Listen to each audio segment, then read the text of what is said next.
AI வணிகம் தொடர்பான பணியில் ஈடுபட்டுள்ளதால் கடந்த 2 ஆண்டுகளாக எந்த திரைப்படத்திலும் நடிக்கவில்லை என்று பிரபல நடிகர் அரவிந்த் சாமி தெரிவித்துள்ளார்.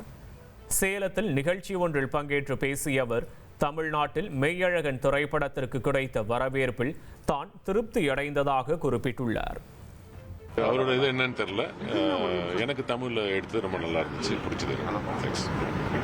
சார், உங்க அடுத்த திரைப்படம் என்ன போயிட்டு இருக்கு? இப்போ நான் வந்து ஒரு 2 இயர்ஸா ஒரு பிரேக் எடுத்திருக்கேன். ஸோ என் பிஸ்னஸில் இப்போ ஏ ரிலேட்டடாக சில விஷயங்கள் பண்ணிட்டு இருக்கேன். ஸோ அது முடிச்சதுக்கு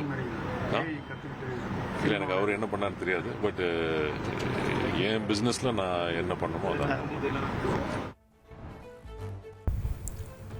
சென்னையில் முன்னாள் குடியரசுத் தலைவர் அப்துல் கலாமின் 94வது பிறந்தநாள் நிகழ்ச்சியில் நடிகர் அருண் விஜய் இரத்த தானம் செய்தார்.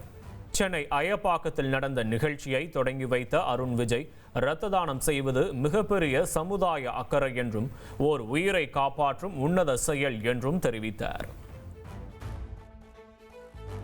இந்த ஒரு சமுதாய அக்கறையை கொண்டு இங்கே வந்து பிற உயிர்களுக்கு நீங்கள் வந்து காப்பாற்றுவதற்கு ரத்த தானம் செய்வதும், இயற்கைக்கு நீங்கள் வந்து மரம் நடுவதும், ஐ திங்க் நடுவது உங்களை வந்து நான் வந்து என்ன சொல்றது, நீங்களும் ஒரு ஹீரோ தான் அந்த இடத்துல.